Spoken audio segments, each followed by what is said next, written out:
Okay, we've got a lot to cover, so I hope the panelists will forgive me. I'm going to actually not read their full bios this morning, but I'm going to give them a brief introduction. You can all look in your packets. We have full bios of these really impressive people that we're really thrilled to have on this panel, but let me say we have Lori Bargstead, the Coordinator of Adult Literacy and Corrections Education at the Hamilton Fulton Montgomery BOCES. We have Nicole Chastain, Executive Vice President of the GED Testing Service. Thank you, Chancellor. Thank you, Meryl. We've actually had the privilege of having both Nicole and Kevin on a previous panel a year and a half ago or so, so I agree with that assessment. Kevin Douglas, who's a policy analyst with United Neighborhood Houses. John Garvey, who's the former Dean for Collaborative Programs at CUNY. I think you all know Assemblywoman Kathy Nolan. We're really thrilled to have her here. She's the chair of the Education Committee in the Assembly. And of course, Kevin Smith, Deputy Commissioner for Adult, Career, and Continuing Education Services at the New York State Education Department. Let me start with the Assemblywoman. I know that there's a special session starting very soon, and I know you're not going to be able to join us the whole morning here, but what is your reaction to, I know there's a lot going on. We know that there's been RFPs out for multiple pathways. As the commissioner mentioned earlier, unless we get a doubling of an appropriation, there's going to be some real access challenges. What is your sense of all this? What do you make of it? Well, I think actually there's been a lot of progress since the forum I attended at the New School a year and a half ago, and I want to congratulate the State Education Department for, I think, really rising up and the Regents to the challenge that this change has presented. I know when I first heard, I was very unhappy, and of course our own system in New York has not been perfect, but we have had, and I was actually involved in that issue at that time, a no-fee structure and what have you, when we want to continue to have that type of accessibility in New York. I have had the opportunity to hear, tell me your last name again. I'm going to say Nicole. I'd like to be a little formal here in the state education world. Nicole has come in and visited us. It's a very formal committee. It's different from the Labor Committee, which I chaired prior. But she's come in and introduced herself and talked to us a little bit about Pearson's goals, but I don't know that they were, things that I was, with respect, I was very concerned about some of it. So I'm very happy.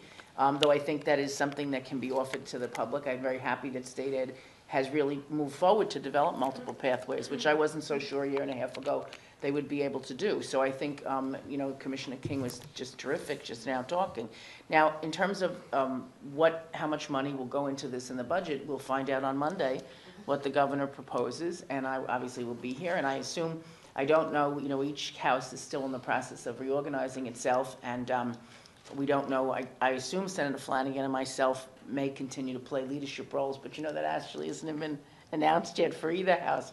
But we've developed a very close working relationship, and I know that there is interest in both houses and on both sides of the aisle in trying to move forward. We never want to say that money is the answer because everyone is always looking for more money, but we do spend some resources in our state. I know. The one thing I would disagree with the commissioner, he said scarcity of resources. We spend millions of dollars in our state on this and billions on education generally, but certainly I would want to advocate for more if we can, if there's any room to do that. Whether I will be successful or not, I couldn't possibly tell you yet. I know that I'm very happy to see Assemblywoman Fahey here. We have a lot of new members. They're very committed to this issue, and I know there are quite a few legislative staff in the audience, and certainly groups like our Black and Puerto Rican Caucus, our Women's Caucus, and really all the regions of the state have all at one time or another expressed an interest in more money for adult education. Certainly a big issue of mine. I've tried to make it a real signpost, and I know our speaker, Sheldon Silver, is very, very committed, represents the district, as I do, with a lot of working class people who benefit from having adult education and taking the GED. I have many friends who went on in their careers because they took the GED. So I know the speaker's leadership on this has been very sound. We have put more money into adult literacy under my tenure as chair of the committee. And then, we've had some steps back, we've had some steps forward. So I certainly want to publicly say this is a priority and something we want to commit to, but I certainly cannot say to any of you, we're going to be putting more money into this, because I don't know the answer to that yet. And in the arena of Albany, there'll be many, many competing worthy goals, and we'll have to see where we end up. But we certainly, I feel a sense of relief that say that I didn't hear all the commissioners' remarks, but we were aware that they had put out the request for information. And I do feel that multiple pathways is the way to go to keep the price down. And I'm glad to be here. I'm sorry I can't stay. I hate that when political people run in and run out, but obviously this gun bill is very, very important. And David Aglioloro from my staff where did he go? He was in the hallway and he's in the back there, but oh, there he is. And we certainly will be taking, active notes and very interested. And I would say to everyone here, I hope you feel the Education Committee and the Assembly is open to you. And, we try to juggle running back and forth between Queens and Albany as best we can. But, my wonderful staff is available. And I also want to say publicly, I see Regent Tisch, Chancellor Tisch has stayed. Your commitment, Merrill, is phenomenal. The time that you spend is unbelievable. We've never had really such an active Board of Regents. I have to say, she's the first woman, so I want to put in a plug here. But the Regents are working harder than ever. I hope the men in the audience don't take offense at that, but she's really got everybody up and running like it's a busy household over there. She's got them all working very hard. And your commitment to this, I really want to thank you and congratulate you, because we have not always seen it in the past, and I think we're seeing it now. And Commissioner King is so young and energetic, he tires me out. We were in Buffalo at something, and I was so exhausted when it was over, and he was flying to something else. I thought, maybe I'll be able to make it home, But so I feel good about that, I feel good about that. So I want to be upbeat here, even though I do worry. I'm very worried. I want the peace. I want to feel upbeat, okay? Well, thank you. That's a good way to get going with this. Okay. I feel upbeat as well, and I think we're going to have a great discussion. I'll stay as long as I can, and then okay, I'll just slip away. Well, please do chime in before you have to go, even if you have to, interrupt where we are. We want to hear from you again. Let me turn to Kevin. What concerns you the most about the changes in store for, as we move towards 2014, and what is your thought about the move towards multiple pathways? Sure. So I would start first by thanking you for having us here to talk about this. It's obviously a really important issue, and we have a lot of people here who are interested in talking about it. And I'd also thank the Assembly member for being the champion that she has been for the issue on the issue of GED and adult education. In terms of what concerns me most, and I think I speak for a lot of the providers that have been spending their careers working on educating adults who are interested in proceeding in their future, is the fact that we're going to have limited access. And what kind of concerns me is the fact that we're talking about this in terms as if there's a predetermined scenario in which we have a finite amount of money, and therefore our default position right now is let's think about how we either are going to cut access or, funnel access to the people who are most prepared or qualified. And I think we should step back from that and not yet move from the resource discussion. Obviously, we haven't seen the governor's budget yet. We don't know what he's going to put in there. Obviously, the Assembly member and others are going to push, I hope, for additional funding, but I think that should be first and foremost the primary consideration. Regardless of what the vendor is and regardless of what the increased cost is, we have a commitment to make sure that we're providing adequate funding so anyone who wants to get their high school equivalency diploma can get it. And I think that should be the primary starting point. And just to kind of put it in context, I'm going to be a little bit off here, but the New York State budget is about $120 billion a year. We put about $140 million in for adult education. And if we look at the numbers and say there's 2.8 million New Yorkers in the state who don't have a high school equivalency diploma, the testing budget for GED is around $3 million. That means we're averaging about $1 per person for testing. So obviously there's improvement that can be made, and that should be our foremost consideration. And obviously we'll get to pass rates and that sort of thing, but I would say that's the primary concern. So we need to make sure there's access for everyone, and that we don't limit that in the name of we don't have enough resources or our pass rate is too low. John, you've written a lot about the GED. What do you think about the move to multiple pathways? Is that important? Is that needed for New York? Yeah, I kind of would extend it, though, to the question that was asked of the commissioner just before the end about the possibility of a non-exam-based pathway to the credential.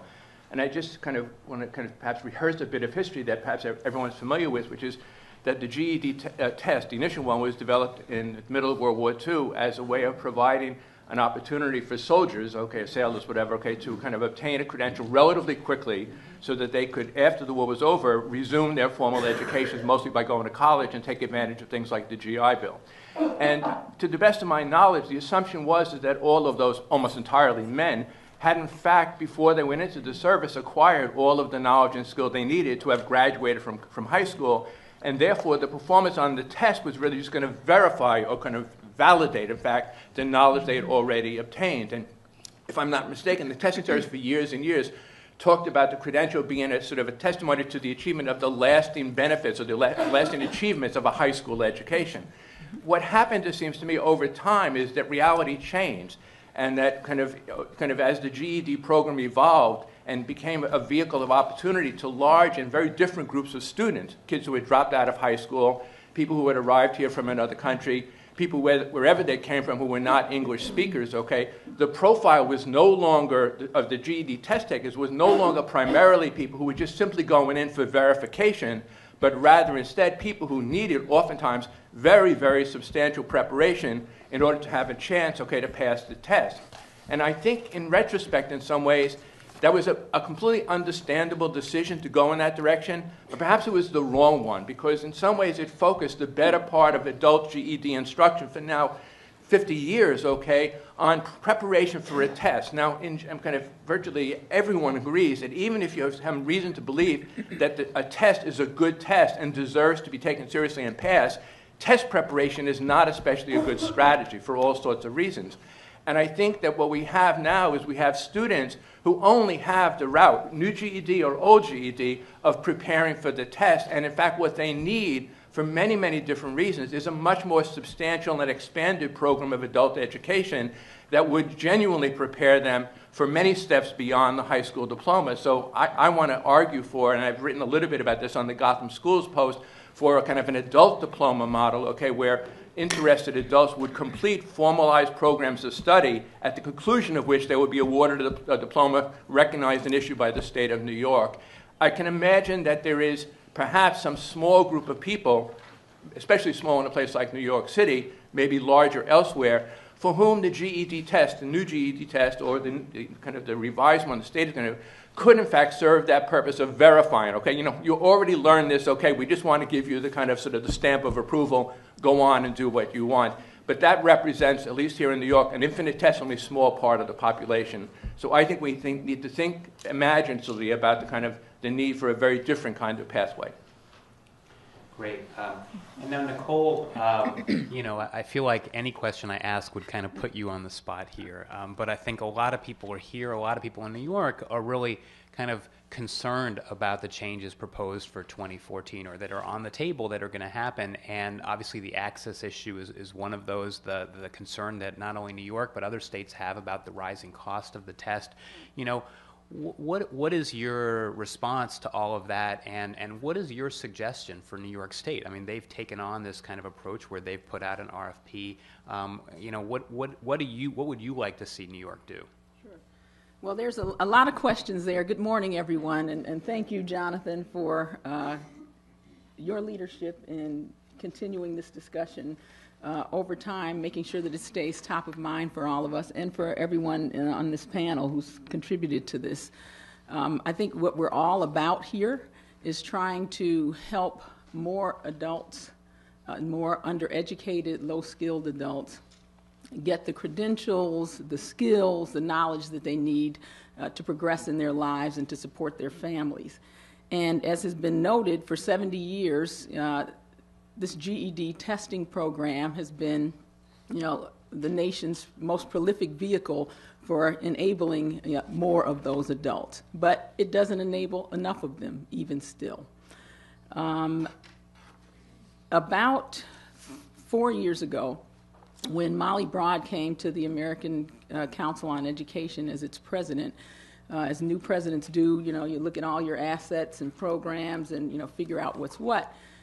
She zeroed in on the GED testing program and the testing service as one of those assets that was, in need of a lot of work, because she felt that it could provide even more support for our country's challenge to try and help prepare more adults to be college and career ready.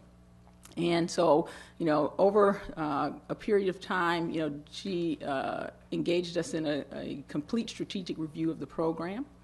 And, the biggest thing that we learned was that the approach that we've taken over the last 70 years with, the GED test, and that there's a new one sort of every 10, 12 years or so, that approach was just incrementally changing the test and not making the kinds of dramatic strides that we needed to make in terms of, what adults really need to progress. And so, we kind of scrapped all plans for the issuance of kind of the status quo and began to look at, a new vision for the GED testing program, a new vision that was really buttressed by the work going on around the nation to create a set of standards, the Common Core, which John referred to earlier, where all high school graduates could be assured that they had the skills and the knowledge that they need to succeed either in post-secondary education, in 21st century careers, and so on. And so that we needed to create a test that did that, as well, so that, getting a GED credential didn't become some, sort of second-class credential for people who, really just wanted to, gain the skills they needed for whatever reason, couldn't acquire them in the traditional way. In doing all of that, we discovered that it was going to take a lot of resources to, develop a new kind of assessment which provided, which measured a lot more, which provided a lot more information about what, test takers know and can do to both the test taker as well as adult educators and others, employers, colleges that are working with them. And that, in order for ACE to really realize its vision to try and ensure that this test remained relevant and value added, a valid and fair assessment across the nation, that we needed partners.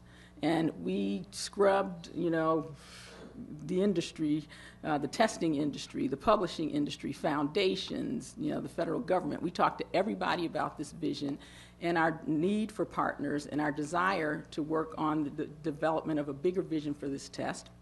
And, an organization called Pearson rose to the top. They raised their hand and said, hey, we're interested in what you're doing, and we think we can support that. And that's how this joint venture came about. But that joint venture has nothing to do with this new, bigger vision, that we have for ensuring that more adults have access, to this test. In addition to a better test, across this country, not just in New York, we need a better delivery system. We have been a paper-based test for, our entire history. We started to transition to computer-based testing, well in advance of this joint venture because states came to us and said, we need help. We need other ways to expand the network. We need to not drown in all of this paper. We need, more efficient ways for students to be able to access testing appointments, know where they are, understand how to get there. And so we launched into this. Nicole, I'm just going to interrupt you for a second. I apologize. I think that you've done a great job of explaining kind of the kind of where you were coming from and kind of why there was the need for the partnership with Pearson and kind of the changes that are going to be made to the test. But I'm curious, there's been a somewhat of a bold response from the state, and I think that, I'm just curious, and I think a lot of people are curious, what is your opinion of what the state should do? Because there is a valid concern that, as the commissioner mentioned, one, that you've got a concern about not as many people may be able to take the test, maybe half as many. You've also got a concern about monopoly pricing that was mentioned. And so, I'm just curious if you could respond to those things and say, just if you had a suggestion for the state. Yeah. Rather than do that.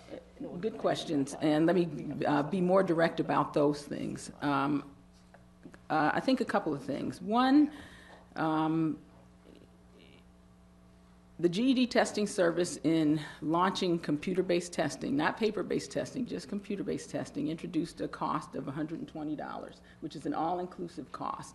It includes administration of the test, scoring it, reporting, scheduling, registration, providing accommodations to those test takers with disabilities that need them, providing a credential and transcript, making compensation to the testing center. And, so of that $120, the cost, $38 of that goes back to a test center. And so, you could also look at the cost in terms of, it being, if you want to compare what is New York paying now to what they might pay, it's more, it's $82 and $60. I don't think that, the organization, set prices, for example, from a monopolist perspective.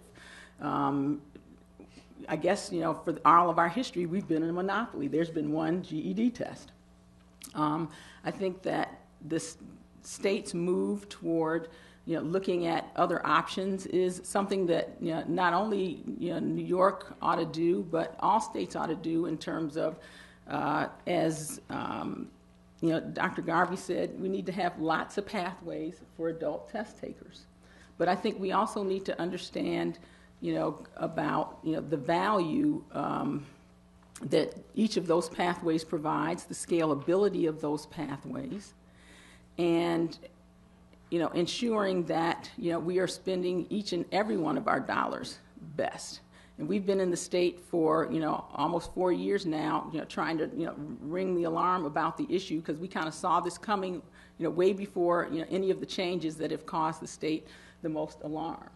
I think that the state does need to look at how it invests in adult education. It does need to look at, whether or not, we're at a point today where, we ought to look at, the fee structure and model for this test or any test in a different way. People value what they invest in. And, New York is one of about 3 states that doesn't charge test takers anything for testing.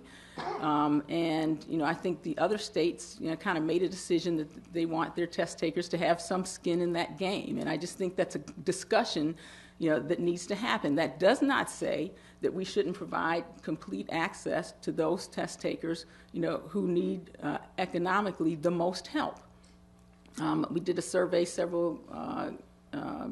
about 2 years ago, where, we know that more than, $3 million, more than 50,000 test takers impacted, were raised to provide scholarships for testing. And so there is, money in the system, that's available to help those that are most needy.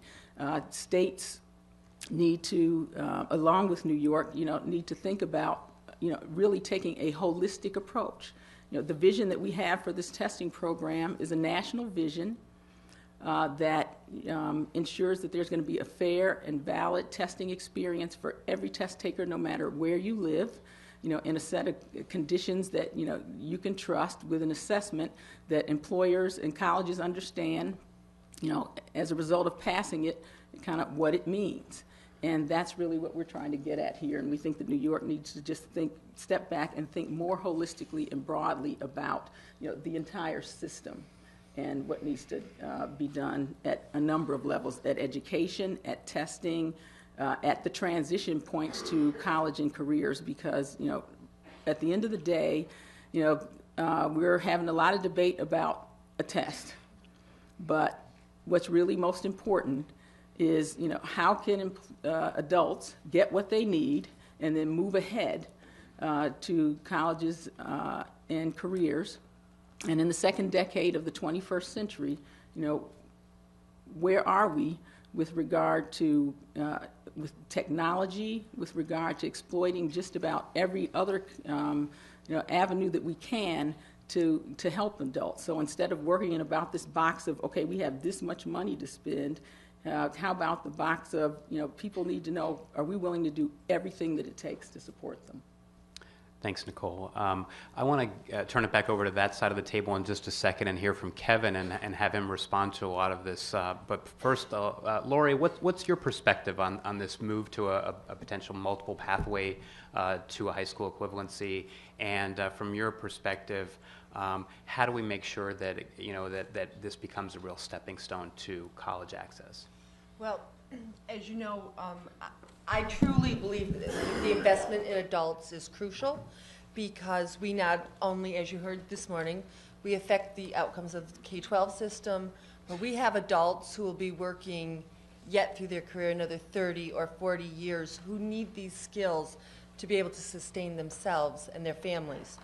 So I believe in having access to preparation programs so that people are truly prepared to take whatever the high school equivalency exam is that we settle on in the state. But I believe multiple pathways are also important because as a program manager and a test center administrator, it is very challenging for me to see students who have prepared diligently for 2, 3, and 4 years and yet not have access to the GED exam because as an adult, they have not found a pathway for assessment to get accommodations for an exam. So I have students who have progressed to a point where they could pass, can't access because they can't get accommodations, and they're stuck in a whirlpool. Therefore, I think a multiple pathway, something based on assessment, is important to serve those adults who don't fit into a cookie-cutter mold and for a variety of reasons can't access that pathway to accommodation. I'd ideally like to see that pathway opened up so they can get that access. And therefore, I think we need to continue to make investments so that people are well prepared so that when they walk through that door, they can sit with confidence and not face another defeat, another failure. It's very heartbreaking to see someone who's prepared so hard go and take the test and miss one section and then not return, as we heard the commissioner say. Because with a little more work, they could get there. And I believe we owe it to adults who are willing to invest in themselves to make an investment in them as well. I think it's a wise investment in our children and a very wise investment in our workforce development. Thank you, Lori. Kevin, you've been at the end of the table hearing a lot of this, and but you're very much at the heart of what's happening here. And so I'm curious if you could maybe respond to a couple of things that were said. I mean, for instance, I know Kevin mentioned just the need to make sure that the budget discussion stays on the table, and maybe we should hold off a little bit, or not that I don't think he said he's against the multiple pathway, but let's see if we can get the money that might make that not as critical. Others have talked about the need for more test prep, and John talked about kind of a model for an adult diploma. Could you respond to a few of those things, and also where exactly is the state in all of this? Okay. First, I have to say thank you, Jonathan and Kate, for putting this together and the previous efforts. Also want to thank the Chancellor, the Commissioner, and the Board of Regents. 2.5 years ago, all I had to do is thank my mom and my wife for my putting up with my sorry self, but now I have to thank more people, so thank you all.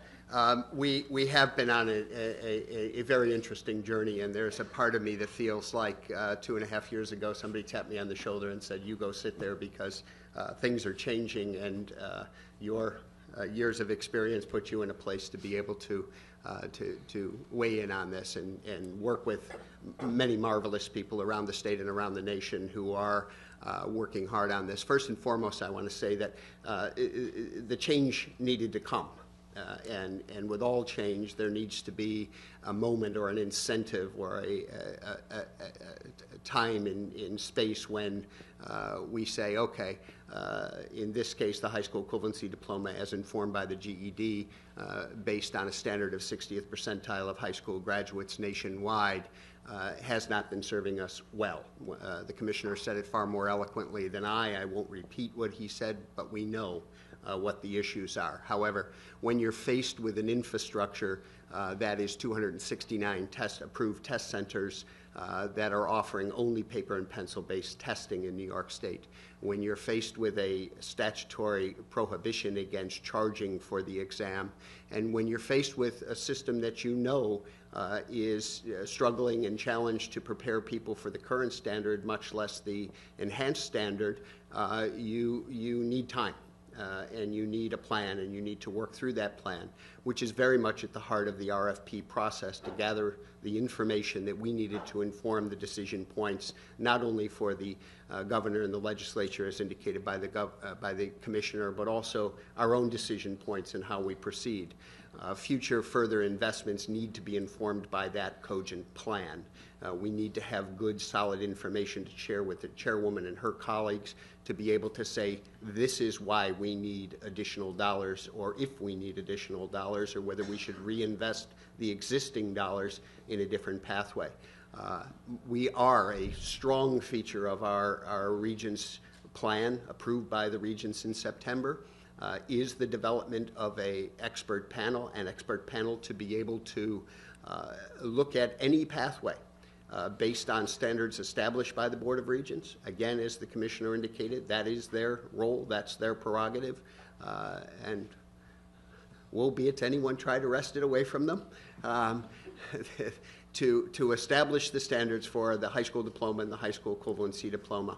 And so we will, once, as the Commissioner again indicated, once we figure out this January 2014 deadline, date established by the changes made to the GED exam, by GEDTS, we will then proceed with, and are already in the works to proceed with, the establishment of an expert panel to be able to inform multiple alternative pathways to the state high school equivalency diploma. The long-term goal, if the pathways align in some way with the Common Core, and I appreciate John's call for an adult diploma and the multiple alternative pathways and the different, with Lori, the different ways that we get there, and can assist far greater numbers of adults to get there and young people to get there, to demonstrate the skills that they need to advance. We refer to them as college and career ready. We are open to all possibilities and opportunities. GEDTS, the GED exam, will be considered as an alternative pathway under the system that we're putting forward. We hope that we have viable applications through the competitive process. We just closed that competitive process last Friday. We'll read those and review those. We have a strong review panel of external experts, both in psychometrics and also in the field, who will review those RFPs. Beyond reproach, these folks will give us, and the legislature and the governor and the public, the best review of the applications that we can possibly have. Then we will open up and begin to explore the multiple alternative pathways. That will eventually align to the Common Core and will inform, I think, the potential of a future decision about whether we even need to talk about an equivalency diploma in the future. Kevin, I want to start with you, but I want, and then the Assemblywoman, but then really open this to everybody. One of the points that Nicole made, I think you said that people need to have skin in the game. Earlier, Tom Hilliard talked about even though New York State subsidizes test takers, there's still an incredibly low rate of eventual passage and overall access. I'm just curious for all of you, should the kind of elimination of Section 317 be on the table for this? Thoughts? Yes, Kevin? Yes. Let me just say, because we have this 10 o'clock session, so I have to go. I've been in the legislature so long, I always make that joke, I guess I'm part of the problem, but I actually was involved in the creation of that section. Governor Pataki proposed charging for the GED in his first term, and I have, as chair of the Labor Committee at that time, I have a very vivid recollection of the dialogue that took place about that initiative, and we, put forward the language that they couldn't charge. It was a very heated discussion at that time. I'm sort of amused that all these years later it's come back again. I myself, at this time, would be extremely reluctant to support anything to remove that provision. But we're going to have to see. I don't dispute. We have to be common sense. I represent a lot of working class people, who some would say if they paid for it, even if they couldn't afford to pay for it, that somehow that made it better. So we have to recognize that. But having said that, by and large, I think that's something that this new test, the Pearson GEDTS test, will be able to be marketed, right? There'll be employers will perhaps think that's the preferred credential, and people will say, well, I paid my $120 and it's better than you because you went to the free program. So, these are all things that are going to have to be played out in the real world, and I want to stress that to everyone. But having said that, for me at this point, I would not recommend changing or eliminating that. I don't know what the governor will do. I know the governor had some staff here. I think they had to leave, and I know Assemblywoman Deborah Glick, who's a close colleague of mine, had her staff here.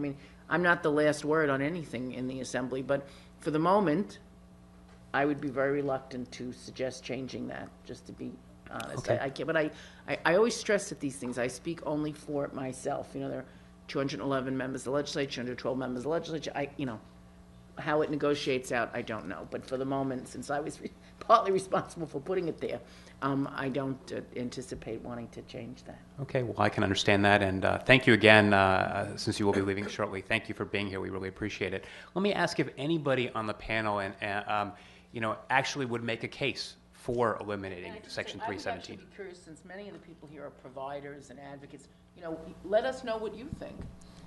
There is a school of thought that has said a small fee structure might generate other revenues, and, so, I guess I'd like to hear from people. We've talked about doing a hearing, and then when you planned this, we decided we didn't need to do a hearing if you were planning this. I don't like to do make work, right? A lot of the same people would be at a hearing, but we can still do that, and I would be curious, and I would encourage you all to, through the miracle of the email system, contact, or even write us a letter. It might be enjoyable to try to do that. Feel free to contact us and let us know what you think. And I'm sorry I can't stay to hear what all of you think, but I'd be curious I appreciate your leadership of the panel, but on a question like that, I'd be curious what everybody, and what do you think? Well, I'm waiting to hear more from the experts on the panel. Advocates always want to have it all ways, So Well, anyway. I'd be happy to put my comments out there later, but and we will open it up for questions and comments from the audience. But we have some really expert folks on the panel, and I'd actually like to hear if people here have some views on the idea of skin in the game. Would there actually be a positive to that, more than just the budgetary discussion or argument? But is there a value in having people pay for the test or pay some kind of a fee? Kevin? Yeah, so I just want to jump in there, and I'll just, as in terms of context, I work with a lot of providers in New York City who both provide preparation and testing for the exam, and the overwhelming position as folks is we don't want to see charging fee for the exam. And I would say in a lot of ways the idea of charging a fee is a solution in search of a problem. This has come up because now we have this new world where there's potentially not enough money to pay for everyone to take the exam, so then the solution is, okay, then why don't we repeal the law? So I think that's kind of driving the discussion, and there's a lot of reasons why we wouldn't want to charge fees. And I think the idea of not charging a fee for exam is based on the fact that a lot of these people who are looking for their high school equivalency diploma are not people that are well off by any means. You could say you're putting skin in the game, but I would argue if you go into the classrooms around the city, around the state, people do have a stake in showing up to class every week and putting the time and effort and sitting through that exam and going through the process. So I think that's a little bit misleading to suggest that people aren't vested without the fee. And I think the other part of the conversation why people have suggested charging a fee is presumably we're going to decrease the amount of people who are not ready for the test and thereby increase our pass rate. I think that's also a little bit of a faulty notion, because if we do that, we close off access to the people who are able to successfully pass the exam, regardless of whether they're in the preparation program or not. I recognize that we're kind of lower in the scale across the states in terms of our pass rate, but even if we look at the data, we said 44% of the people in the state who don't sit for preparation programs still pass. So in a state that's testing about 50,000 people a year, that means over 10,000 people a year who are not going through preparation programs are being successful in passing it. So I think we want to be careful about introducing fees or other barriers as a solution for the state, not necessarily having. Let me just say something out. We have an affirmative statute there. That's what I mentioned that I was involved in all these years ago. Up until then, it was silent on that issue. So we put that in there it's an additional barrier. In other words, right now New York says you cannot charge for this test. So that, was a statement of the principals of the legislature in response to Governor Pataki suggesting we charge at that time.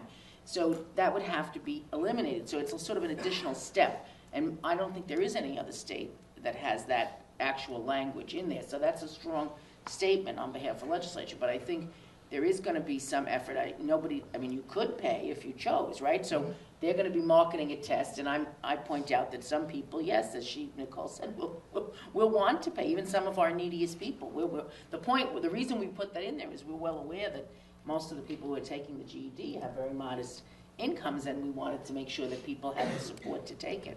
But I think we have to be realistic that there will be some people, some of my constituents, that I would prefer take it in a free setting will be the very people that will see the ad on the train and decide that that's worth 120 of their hard-earned dollars. And if employers then decide that that is the preferred credential, we're rolling. You see what I mean? And then it doesn't almost matter whether the statute is on the books or what. So it's critical that state ed has done this multiple pathway, because that gives those of us who would prefer a no-fee system, you know, and it's something that's sensitive to the high levels of poverty in our state, that gives that a chance, so that there are people that can say that is the preferred option, that's even better than the GED TS. This is what the state ed test, and as an employer or the business council or whatever, embrace it and continue to embrace the system where you have these 300 sites of nonprofits, and they, you know, may be a little old school at times, but it does a very valuable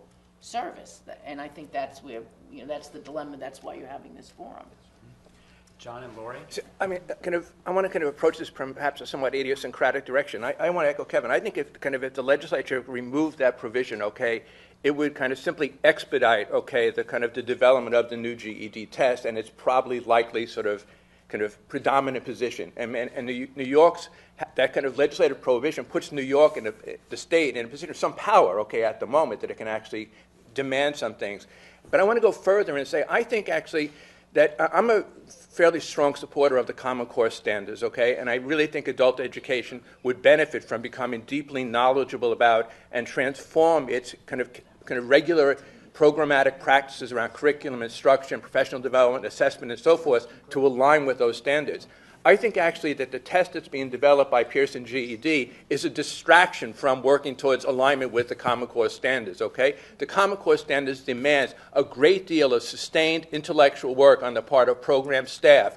And I'm really worried that instead the new GED is going to distract us into the world of diagnostic tests, readiness tests, getting used to the computer, okay, buying new materials and so forth. And that's not the way to improving curricular and instructional practice. That needs to be our goal. And so, and I can do that in the context of the Common Core standards. So I think, ironically, okay, easing the path for the new GED to become recognized as the predominant, you know, sort of vehicle would in fact distract us, okay, from the most important work we need to do. Thank you, John. And I have a modified opinion of some of the things that you've heard, and I'm sharing my opinion as a program manager, a former classroom teacher, and a GED test administrator. I believe that we need broad access, as we currently have, to preparation programs.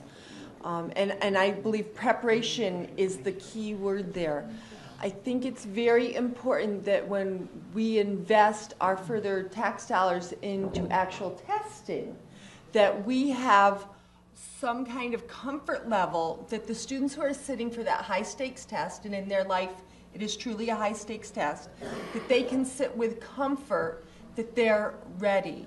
And several years ago I presented in this very room where I, as a program manager, encouraged our students to achieve a 2,500 on the OPT before they sat for the test, because I believe that gave them an extra cushion of comfort to sit and feel that they're ready.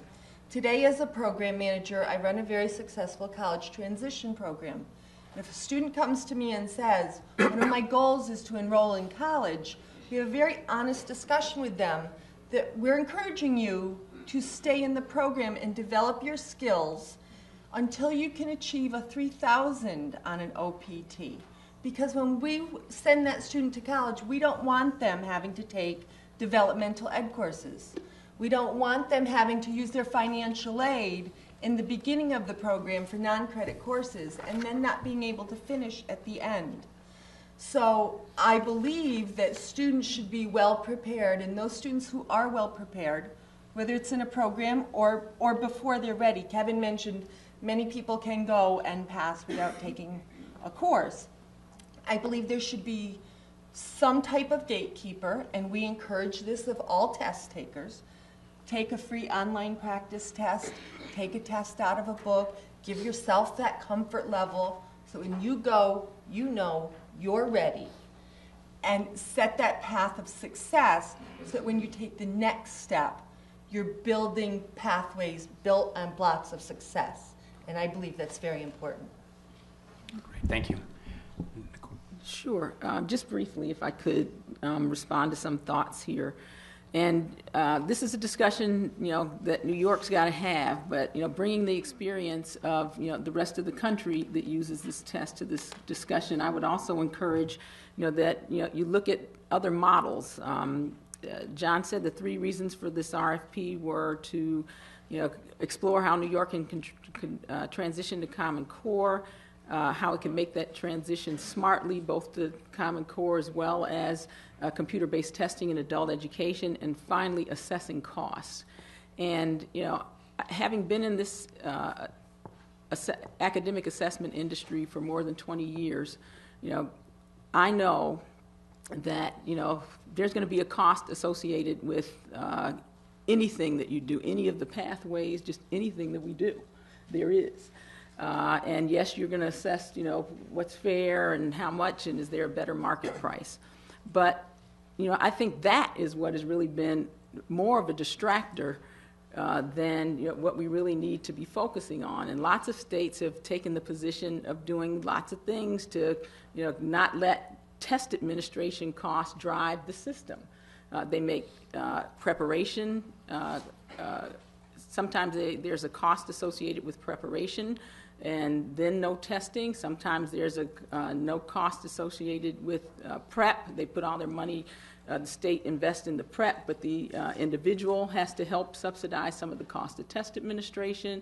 There are 37 states that have begun to move down the path to computer-based testing, and they've all got lots of different models, for how they're doing that. Some states are paying for the first test and the last test, as an example, to try and, both incent, test takers to keep on through the process, as well as to help, test takers get started or, get finished.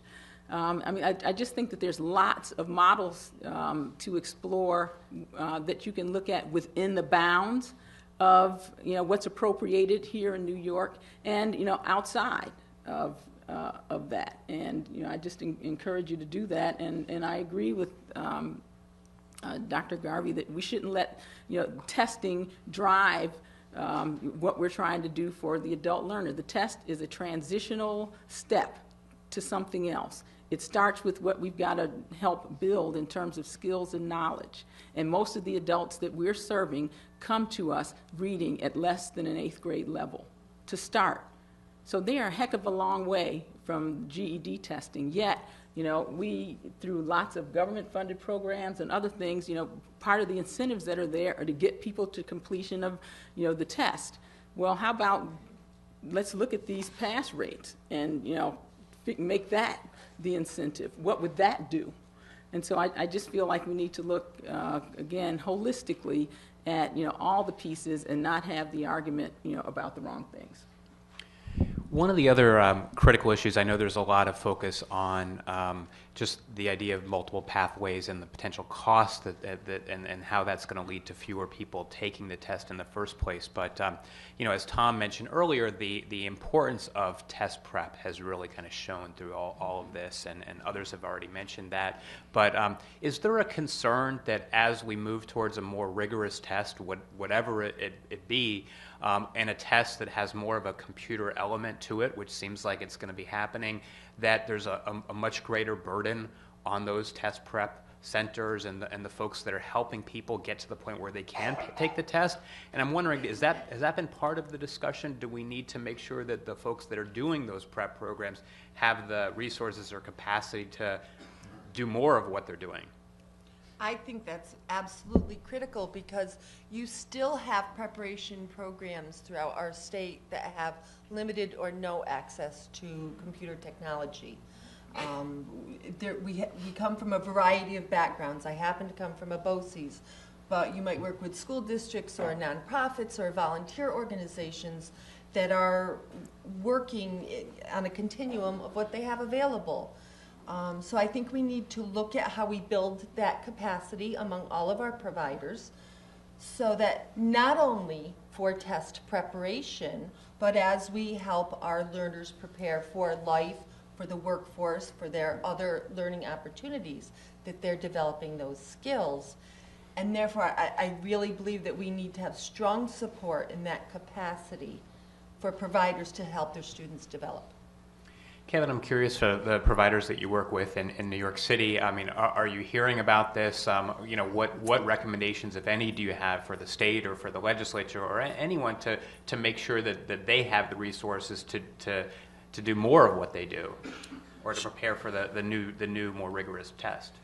Sure. I would say a couple things. One is to recognize and remember that the GED, or whatever the new test name will be, is a means to an end. And I think Lori kind of alluded to this, is that this is just one point along the pathway. And so while we should focus on what the aspects of that exam are and how you resource it, almost more importantly is the resources for not only test preparation, because test preparation is solely tied to a test, but also the gamut of services and ancillary supports that people need to succeed beyond preparation and test into careers, post-secondary education. So I would argue that this forum, talking about GED testing and the opportunities, should really be a time to step back and look at our education system for adults as a whole and think about how do we have more comprehensive services, how do we have better linked programs and blended funding streams so that we're not just looking at, you know, did someone get their GED and did they get a job 6 months after, but do they have the child care supports, do they have the, you know, transportation supports, are they is there funding to support them beyond their first year in college so that they're succeeding and not just dropping out, you know, once they get frustrated. So I think the conversation is about testing and funding, but it's also about funding for preparation and then also the broader set of supports that people need.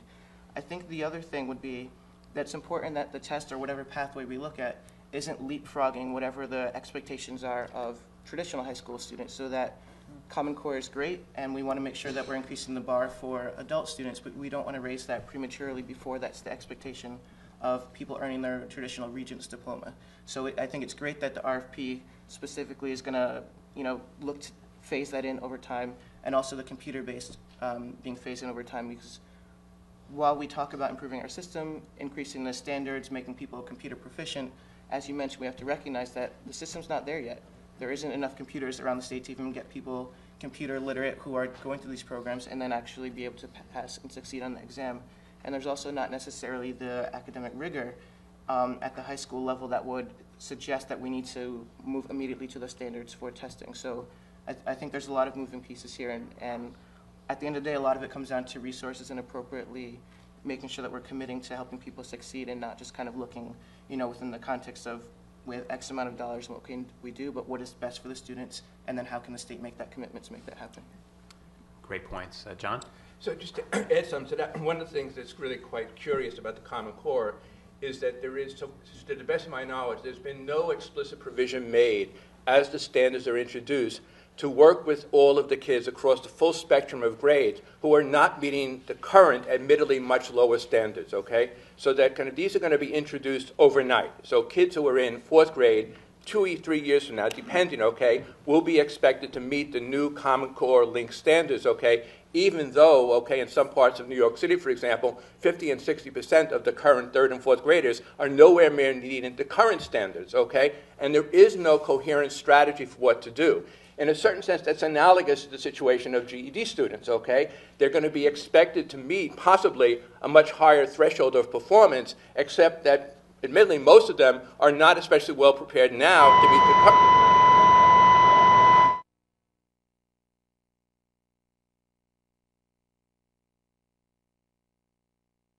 Censored it. Just a couple of more points. One is that I believe it to be the case that the Chancellor, that Merrill Tisch and people in New York City have been very clear about indicating that when the Common Core linked assessments this year are introduced in May and whenever it is for elementary and middle school kids, there's going to be a decisive drop in the levels of students meeting proficiency. They're kind of basically warning people, bad news coming. Well, so I think Kevin is right. I think it's very unlikely that many current elementary, middle school, and high school students will be able to meet the Common Core standards as they're phased in and as they become linked to high school graduation requirements. interestingly enough, the two consortiums that are developing assessments linked to the Common Core, PARC and Smarter Balance, are spending millions and millions of dollars, okay? And one thing that seems to me that would have been wise to do is for the GED testing service simply to wait to see what PARC and Smarter Balance came up with, and then to see what were the initial results of those tests, and then turn to the question of adapting those instruments for possible use in adult education environment. And frankly, I mean, I think that I'm very critical of testing companies, okay, I'm sorry. But, I mean, and one of the reasons why is that they're supposed to be especially concerned with validity. They frankly are much more concerned with reliability. And the way that you show that your tests are reliable is that you basically show that the results this year were just as bad as the results last year. So the Educational Testing Service has been marketing a college placement test called AccuPlacer for many, many years that basically is a cannibalized version of the New Jersey Test of Basic Skills that was first used in the 1970s. And basically they are spending as little money as possible year after year to maximize their returns. And I think that we cannot assume that in spite of sort of protestations of the best interests of a lot of people, that people who in fact are interested in investing as little as possible and in some ways making as most as possible will in fact construct tests that are as coherent and sound as they need to be. And I don't know, Nicole, this has nothing to do with her integrity or anything like that. Sure. I just think that there are really profound and fundamental issues with the the way that the testing industry in this country is designed, and I think we need to be aware of that. Yeah, and I hear that, and I'd just like to make two comments if I could. One, we have been working extremely closely with both PARC and Smarter Balance consortiums. As a matter of fact, they've been a part of our policy groups, all of the external experts that have been helping us with test development. And, I think that there's an agreement that there is something a bit different that adults that are coming to the place of GED testing and adult education are going to need than a student starting at the third grade that we're going to move through a complete curriculum of education against these standards, right? And I think that so just so instead of kind of waiting, I guess our position was, and I think that PARC and Smarter Balance would agree, is that, we can't wait. I mean, these are the parents of those children who need jobs now to support them, who need literacy skills to support them in their educations. And, the second thing I would say is that in terms of the standard, I think the country is going to be looking over time at moving to that, level where, getting a high school diploma that is completely in sync with, the requirements of the Common Core standard is going to take us a bit. And as we are introducing the passing standard to get your high school equivalency diploma in 2014 for this test, it is going to be based on the performance of graduating seniors in 2013. And what they are required to achieve, against, yes, a new set of things that we're going to be measuring, absolutely. So I think that we are prepared. I think PARC and Smarter Balance and states are prepared that this is going to be a movement over time, to this higher standard, and that no one's expecting that low-skilled adults or anyone else is going to have to meet some standard tomorrow that would be unfair and impossible, frankly, for them to meet. Kevin? Jonathan, thank you. And first to say that the New York State Education Department adopted the Common Core for P12 in 2010. We have invested over $1 billion in professional staff development since that time in assisting our practitioners, P12 practitioners and leaders across the state to be as well prepared as possible. We are, as John points out and as Nicole points out, challenged by the urgency of getting there, of assuring that our students are on a pathway to college and career readiness. At the same time, we are challenged by the current resources and the history of teaching and teaching standards, as the commissioner again pointed out. Before it was, what do you need to know in kindergarten? You need to know a little bit more in first grade, and so on. Now we have a better understanding through the Common Core of what you need to know in order to inform adult life, both in the workplace and in higher education, and we can back map that from there to be able to inform what you need to know in each of those grades. There will be a significant and difficult transition period for P12. We have, as a state, developed a curriculum to support. We are unique in that regard. If you have not gone on our website to look at Engage New York, you should. It is chock full of curricula, information, videos, demonstrations that I believe are more in line, in my years with adult education, more in line with what we've already been doing in adult education by teaching to the basic skills until the basic skills are understood, so that we can build upon those basic skills to support higher learning, higher knowledge, and higher practice. Kevin makes a very good point. The goal here is that people can process information. They have the basic literacy, language, and math skills to be able to process information regardless of the situation that they're in their adult life, in the workforce, in the workplace. We know employers say to us all the time, if they have the basic math skills, if they have the basic literacy skills, we'll take it from there, guys. We're not even that interested in a high school diploma if it does not represent those basic skills for us to be able to work with that employee to be able to assist them to learn the skills they need to be a productive employee in our company. They also tell us all the time, be on time, get along well with your colleagues, the soft skills. We know this. We will be challenged. We do have a system of adult education that is in a way analogous to what our P12 system is challenged with, but we have far, far, far less resource and far less, we don't have $1 billion to invest in professional staff development. I prefer to see this as a moment of crisis and a tremendous opportunity. And the opportunity is already unfolding. We are already engaging our regional adult education network staff and some of our leaders with our P12 colleagues and our Regents fellows to begin to work directly with them on Common Core curriculum and instruction. I've been in adult education, as the Commissioner said, for over 30 years.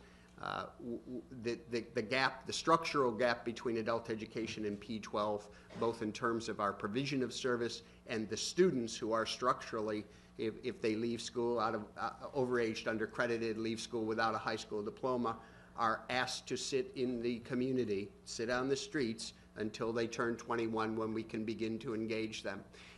So too, our adult education system has a structural gap with P12. That structural gap is being closed. We are working more in concert, more consistently, benefiting by the investment made by our P12 system into Common Core in ways that are unprecedented and will greatly benefit not only our practitioners and their ability to impart these skills, but also the students that we serve.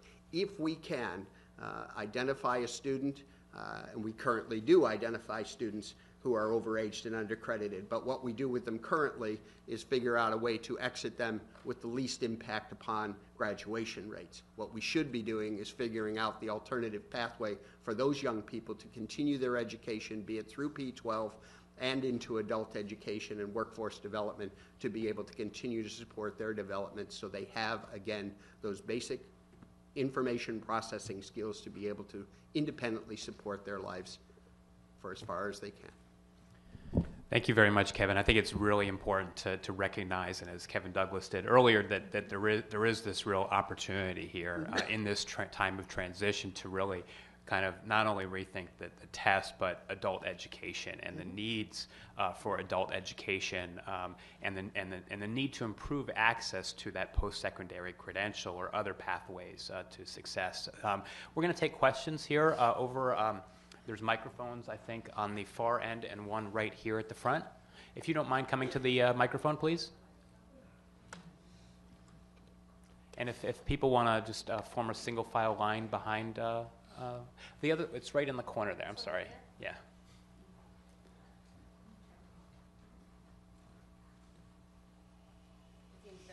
And please introduce yourself briefly, if you could.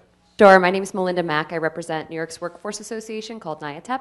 My question is actually for Nicole. I was surprised to see that GED testing didn't apply for the state's RFP.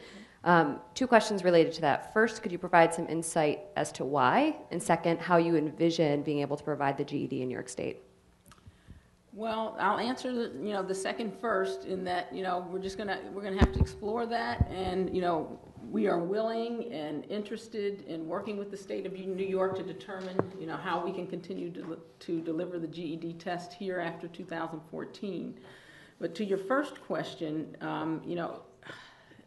our organization looked very long, hard, and seriously at the requirements of the RFP. And we just didn't feel like we would be able to offer a proposal that complied, given the national vision that we have for this testing program, and really the box that those requirements of the RFP painted us into, in terms of being able to achieve that vision and ensure the validity and fairness of our assessment across the country. And that is basically what drove our decision making. But it wasn't about whether we wanted to have access to the test in the state. We certainly absolutely do. But we're going to have to work with the state to determine how that can happen. And we have some ideas, and we'll continue the dialogue if and when the state is interested in doing so. Thanks. Bruce? Hi, I'm Bruce Carmel from FAGS Health and Human Services. And I think my question is mainly for you, Kevin.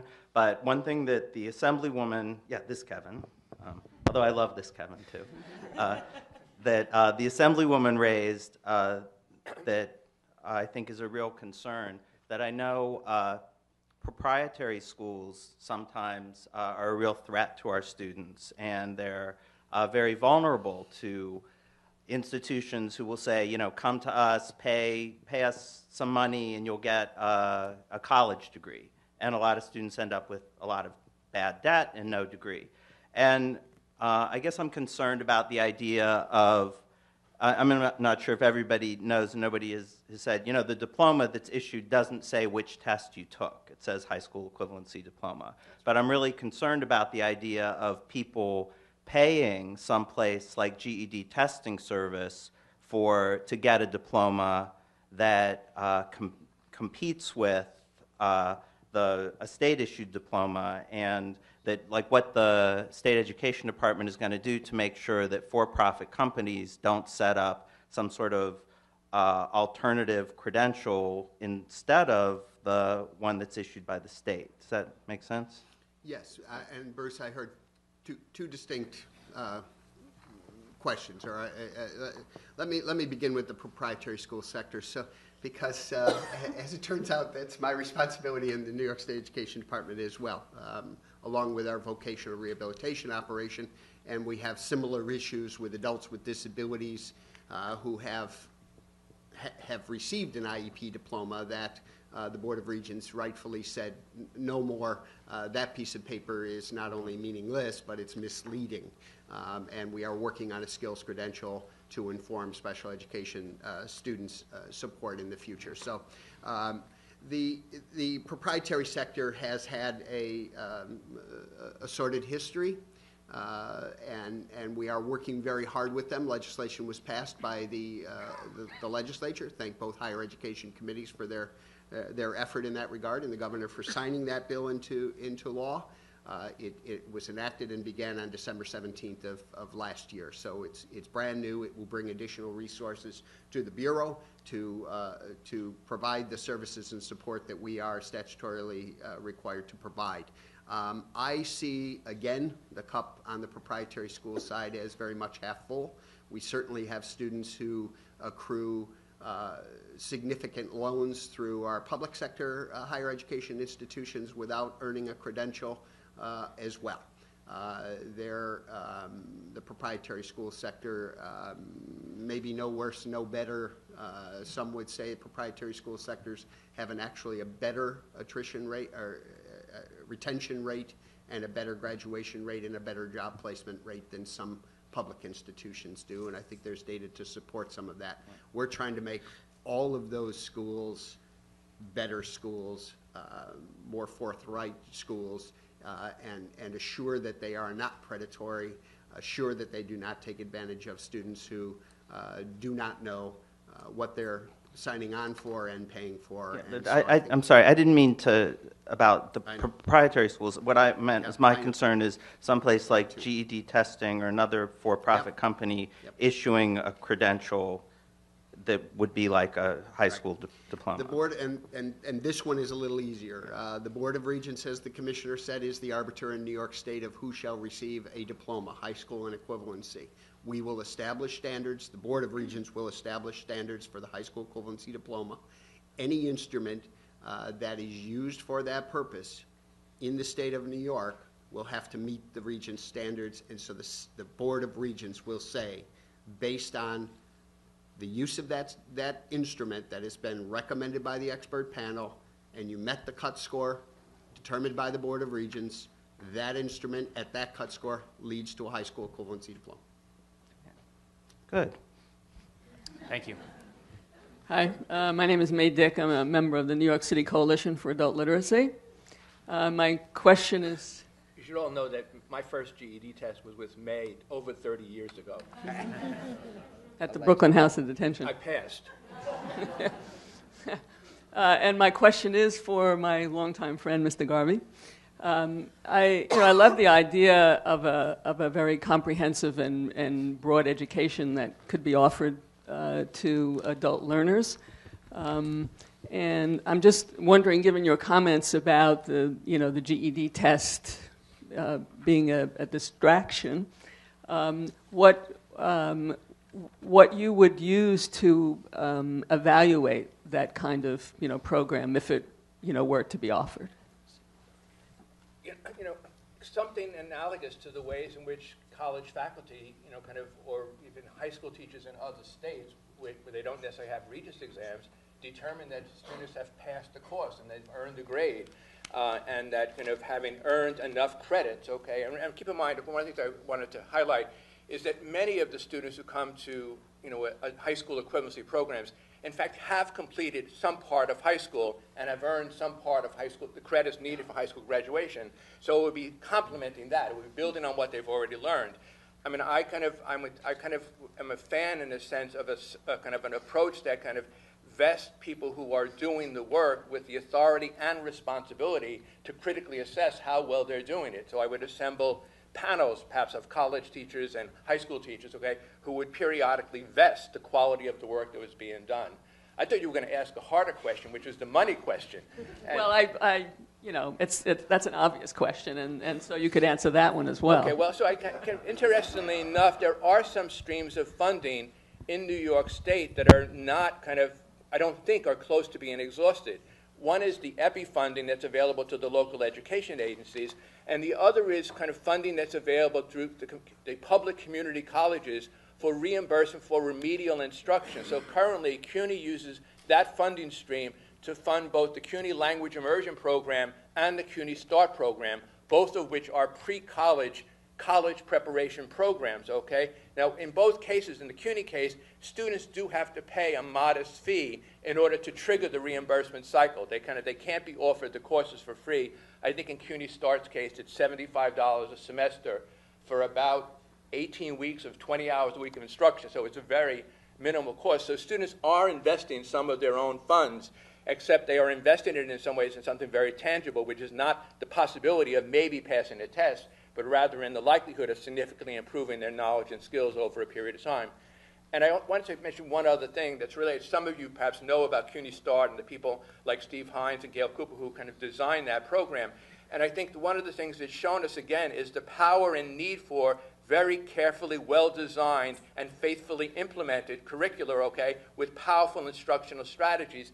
And at another end, that was true for the work that the Youth Development Institute did with the SEPS program that Bruce, wherever Bruce went, okay, was involved in, amongst others, okay? You can't leave things to chance. You can't leave things to people's best intentions.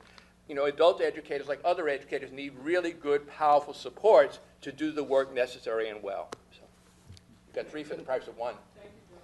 And I'm actually going to make a little bit of a tangential point, but I think it's an important one. A lot of what we talked about today has kind of been on the theoretical realm of, what should the system look like in the future, what's the value of credentials, et cetera, et cetera. And we haven't talked about the fact that this is a very immediate situation. The current exam is going to no longer be valid in the state as of December 31st of this year. There'll be a new vendor, the RFP is out, we'll presumably know who they are in the next couple of months. So there's a few things the state and all of us need to be really focused on as kind of takeaways from this that we make sure we don't forget in the theoretical discussions. One is that for people who have taken portions of the exam and have passed them but not passed the entire exam, that work is lost at the end of the year. So we need to make sure that there's a broad public awareness that people should get into preparation and testing sites and earn their high school equivalency diploma before the end of the year, if possible. Related to that is the fact that people, once they hear that there's going to be a new exam, there's traditionally a surge in demand. People want to get in before it changes. So those two facts necessitate an increased investment from the state. I know there's limited amount of funding, but part of the challenge of running a state is figuring out what your priorities are, and this should be one of them.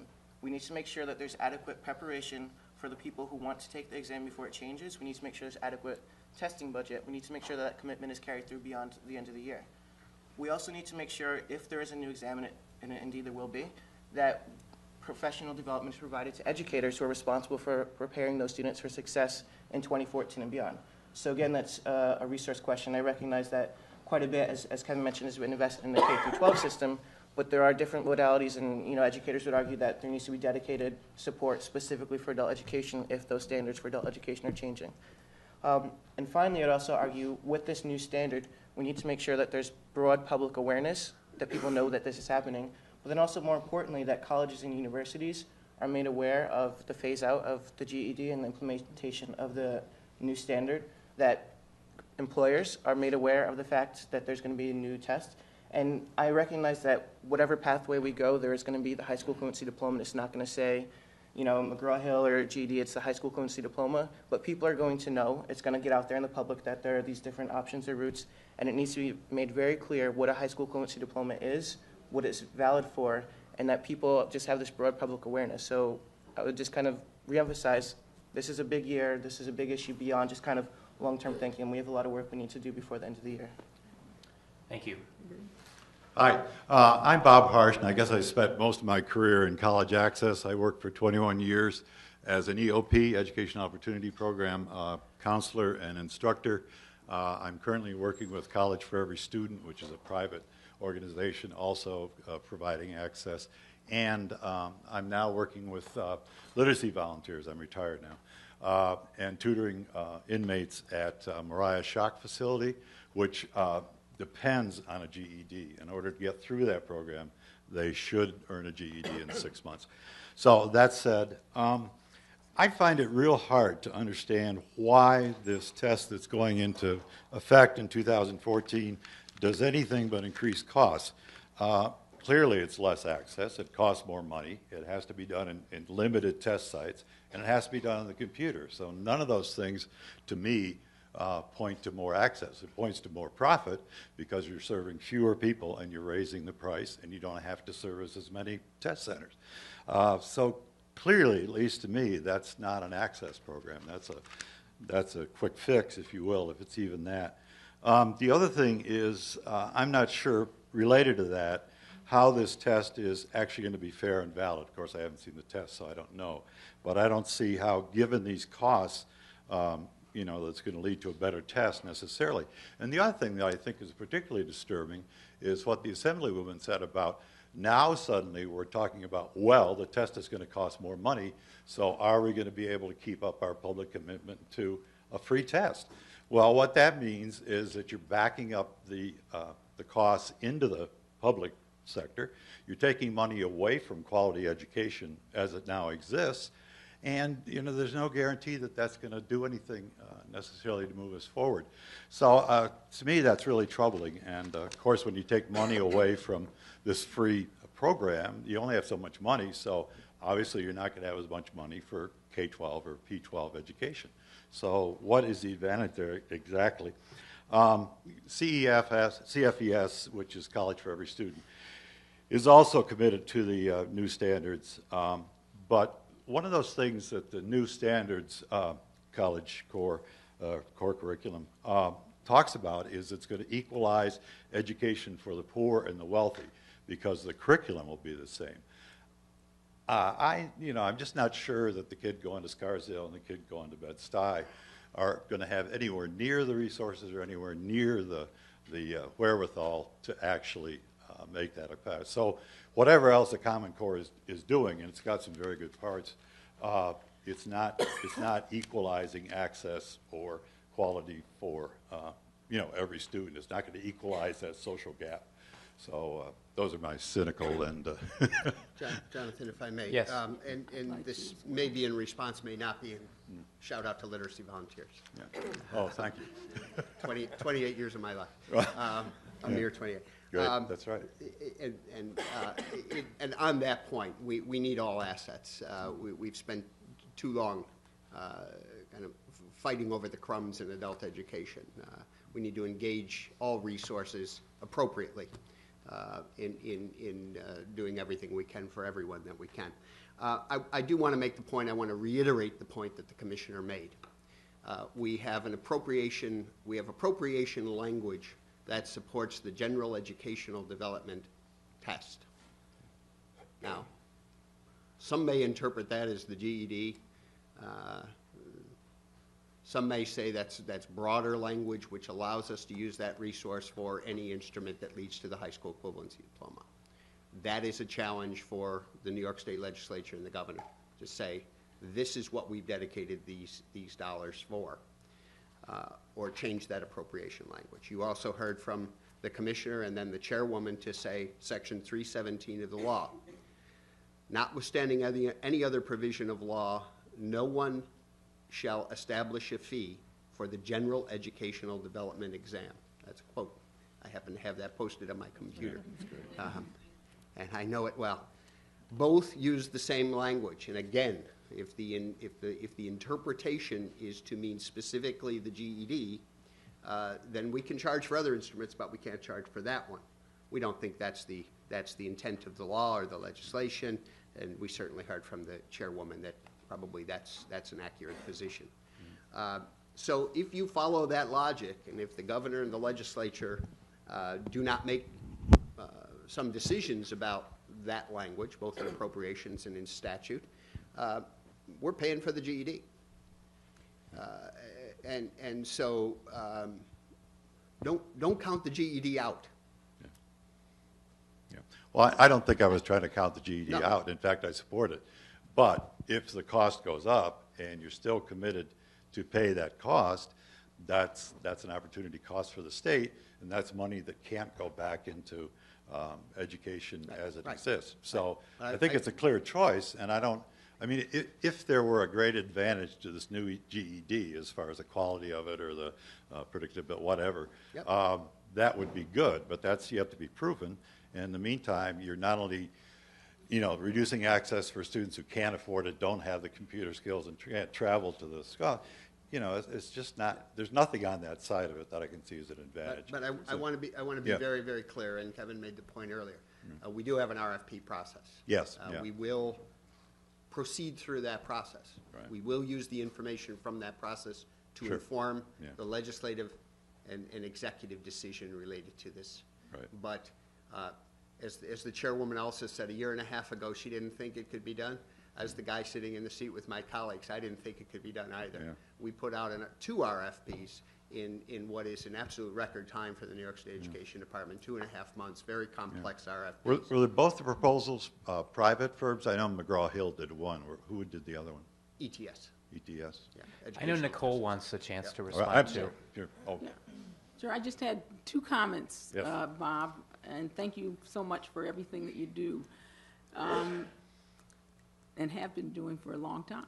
yeah. So it seems. 2 comments. One, the test and its value, the standards that are set that it measures, is an agreement that is come to by the collective involvement of this entire country. And that is not changing, with this new assessment. It is the country that has said we've got to move to these a new set of standards. They've established what they are. The leading experts, in the field of measurement, education, and higher ed, K-12 have been involved in this. And so I guess I would say to you that, at the end of this process, the GED test, the Park and Smarter Balanced assessments, any assessments that emerge from this RFP process and others are going to be held to those standards so that we can all be assured that this test is going to do what we say it's going to do on behalf of students.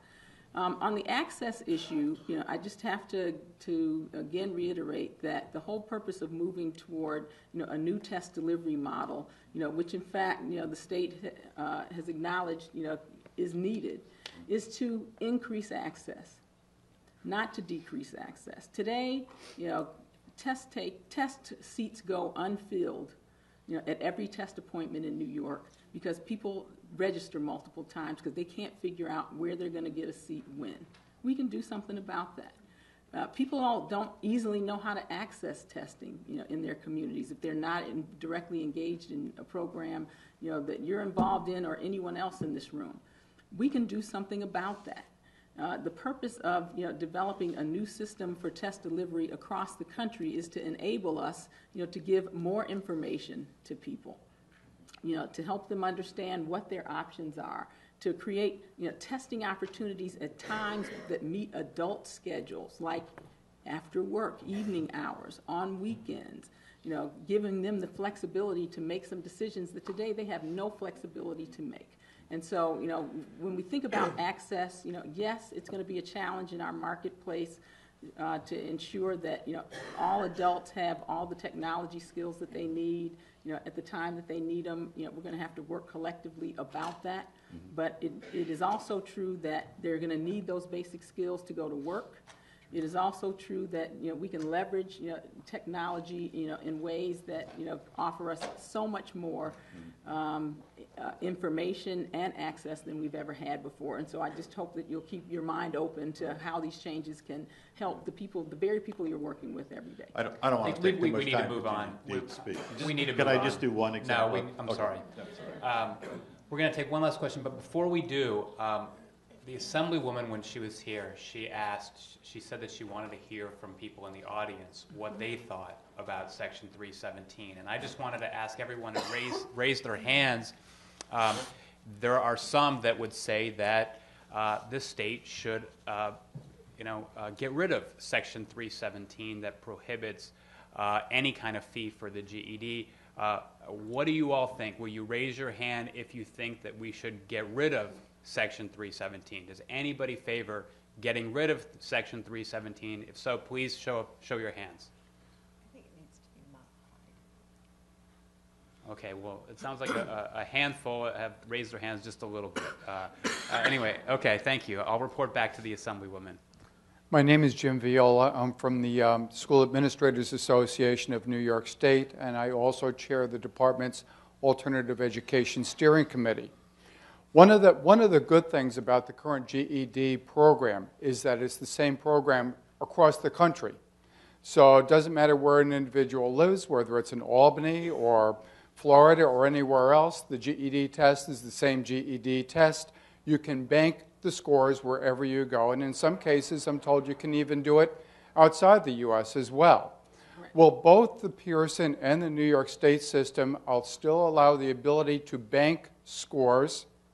And the second question I have is, in the instance where an individual relocates from New York State to another state that may not offer New York State's type of test, is there an opportunity to do a hybrid system whereby the transcript of New York State scores would be shared in another state, and so the individual can retest using the Pearson system to fill in any gaps and subtests that they didn't fare well in? Anybody? Well, what Jim, and it's a very good question, and it does suggest support for a nationalized approach, one that not only mirrors what we've had with the GED, but enhanced, as Nicole has shared it. However, again, as the Commissioner pointed out, there can be different instruments to the same standard. Transferability, marketability, you know, what my bottom line hope is that as we align to the Common Core, all of these instruments are aligned to the same Common Core standards, that we're also going to align instruments to the high school diploma too, that those standards will be the key indicator of transferability. I took this instrument, it's aligned to the Common Core. The cut score for this in New York may be a little higher than somewhere else or a little lower than somewhere else, but I think people can make their decisions about whether or not they accept a lower cut score from another state, or obviously they would accept a higher one. But I really think it's the Common Core standard that is going to be the thing that will crosswalk this from state to state and allow different instruments to be able to be utilized. As the Commissioner said, we have some capacity, some strong capacity to be able to do this with P12 instruments, and we'll apply that to the adult high school equivalency instruments as well.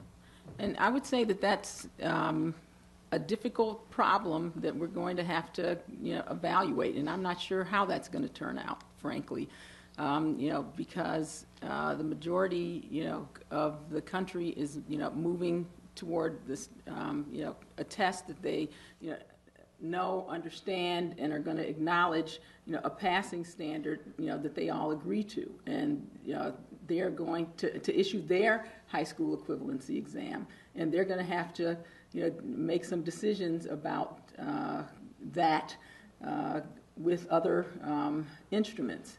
And I'm not so certain that, for example, we would feel comfortable with our test,